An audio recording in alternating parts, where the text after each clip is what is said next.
joining us, talk a little Texas and national political news. The co-founder of MustReadTexas.com, also GOP political strategist, Matt Mackowiak. Matt, good morning. How are you? Hey, Chad. I'm doing great. Good morning. Appreciate you joining us today. Let's take a look tomorrow. Governor Greg Abbott will deliver the State of the State address. So what are some things maybe that people can look forward to hearing from Governor Abbott? What do you think he will be covering during his speech tomorrow? Yeah, I think obviously you had the inaugural address, which was I think more thematic. I think there probably will be more specifics at the State of the State tomorrow, which will be delivered, of course, there in the chamber. I think there's 3 or 4 core policy issues that he's really focused on, both in his campaign, but since. I think transportation, building new roads and adding new lanes without, raising taxes or putting new toll roads, in place. I think that's one thing he'll talk about. I think he'll talk about education. I think he'll talk about border security, and I think he'll talk about taxes and the need for business taxes.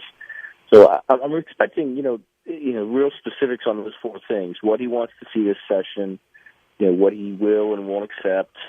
Now, outside of that, it'll be interesting to see if he goes into any other areas. If he talks about the Second Amendment, or if he talks about school choice, or if he, identifies emergency items. That's another thing that's out there. We're not too far, I guess, from the first 60 days, being having run its course. So the emergency item, the value of identifying emergency items is not what it would be if he'd given us a month ago. But, those are the kind of things that I'm looking for, is I think, not just his core issues, but as you go beyond that and talk about anything else that's kind of a hot button issue.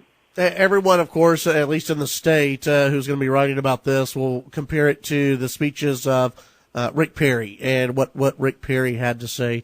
What are some differences that you predict Abbott will stray away from where Perry went? Well, in the last couple of years, obviously Perry's State of the State has been a little bit more national, right? A little bit more federal, as he's ran for president in 2012, and again thinking about it again this time. And so I think there'll probably be pretty limited opportunities for that here. You might see Abbott talk about suing the feds when it comes to immigration or Obamacare, but for the most part, I think this is a speech with with an audience of legislators. Really, I mean, he'll want the public to like it, but he's really, I think, focused on the legislature, on the members themselves, and he wants to have this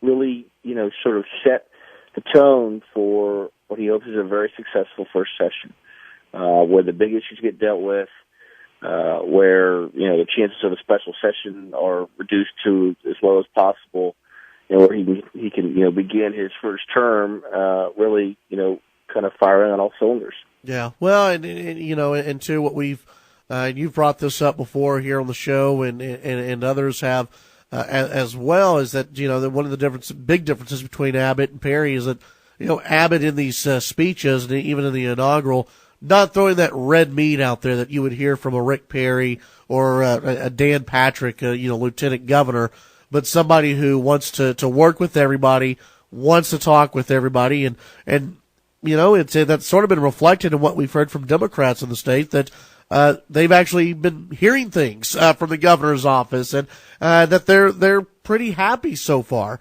with what they're hearing from Governor Greg Abbott. That's right. It's a good point. I mean, I think he has been engaging in a lot of outreach with Democrats and even with some Democratic constituencies with minority outreach. And so I think he may look for that, to find ways to perhaps support bipartisan ideas or legislation, but really to try to bring Democrats in. I mean, we have control of the House and the Senate, and so what matters is kind of getting the Republican House and the Republican Senate to agree. And so in a way, you could kind of ignore the Democrats altogether and probably get most of what you want, but that doesn't mean you need to, you have to operate that way, and that's not the way he's choosing to operate. He really wants to, I think, bring the sides together and not be sharply and harshly partisan. You may have to from time to time on an issue like, let's say, school choice or campus carry. I mean, the campus carry bill just got out of the Senate committee on a partisan vote, but again, I think as you referenced, he has been pretty focused on bipartisan outreach, and I think he'll continue that, and we may see some specific instances of that in the state address. Visiting with Matt Mackowiak. Let's take a look at national level politics, and for 2016, I believe it was the Washington Post with an article over the weekend that Ted Cruz may be the most underrated of the 2016 candidates, and that an unnamed political strategist told the Fix over at the Washington Post, the blog there, that Ted Cruz has just as good of a shot as Jeb Bush at getting the 2016 nomination. Do you believe that? Do you buy in that? Well, it's an interesting way to put it. I mean, what I read from that is, number one, that this is a very unpredictable race. And I think what they're saying essentially is, Jeb's strength may be overstated. And Mike Allen's in Politico ranked the top 5 most likely Republican nominees yesterday, and I think it's going to do that as a weekly feature. And, he had Jeb Bush number 1, and he listed all Jeb Bush's strengths, and he said, that Jeb Bush's biggest weakness is actual voters.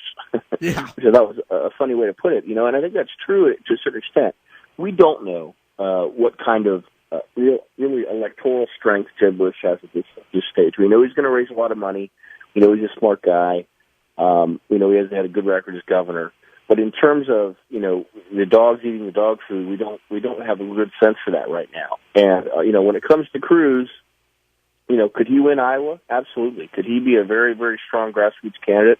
Absolutely. Could he be a threat to win a place like South Carolina? Absolutely.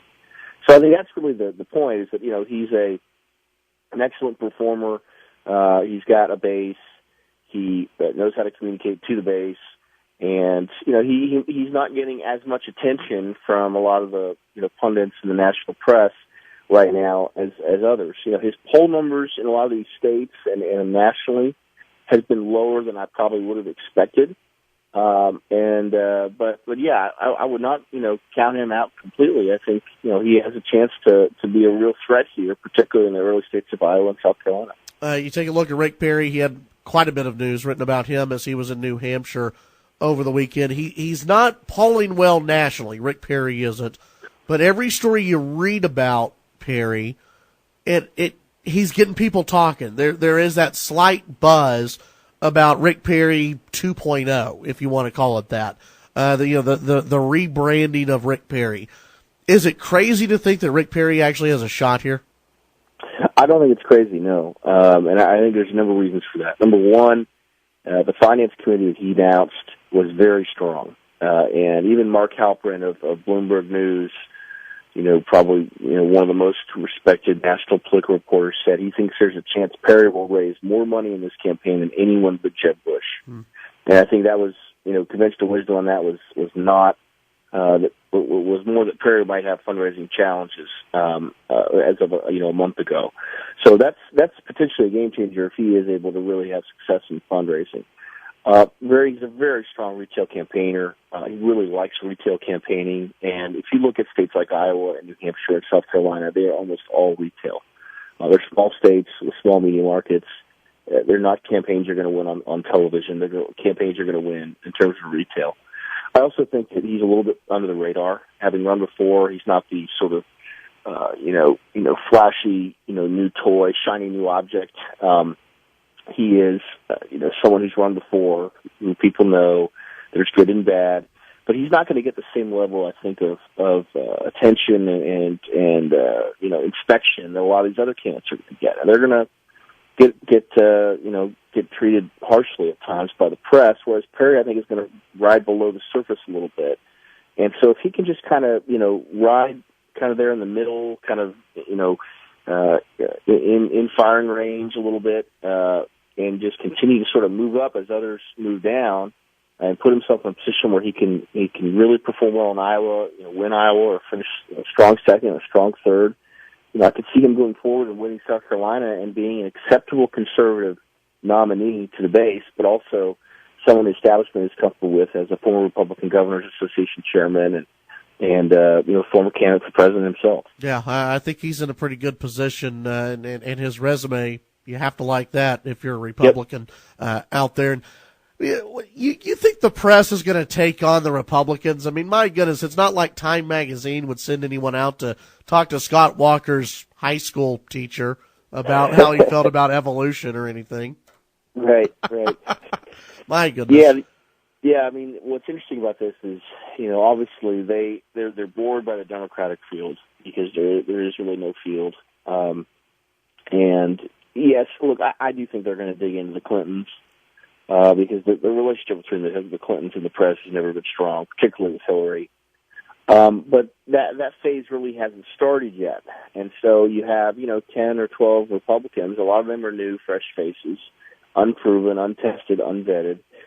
And yes, the press wants to go after them, and they're focusing on Walker right now. He's the kind of the candidate of the month, and they'll go to others. I think Rubio's probably likely to have a good month here, perhaps over the next month. Mm-hmm. They're going to dig into Deb's finances. They're definitely going to go after Cruz and Rand Paul and others. So they're each going to get their turn at this. But once we get into the debate phase of this, in late August or September, that's when I think the media will play a most significant role, probably. But in the meantime, they're going to take their shots with these guys, and how they handle it is as important as the initial story itself. Absolutely. Matt, tell people what they can find on mustreadtexas.com today. Yeah, a little bit of attention on some of that Second Amendment stuff from the Capitol late last week, going into another week of the legislative session this week.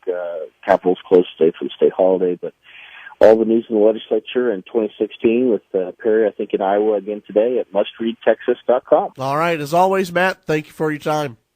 Okay. Thanks, Chad. Appreciate it. All right. That's Matt Mackowiak. Follow him on Twitter at Matt Mackowiak.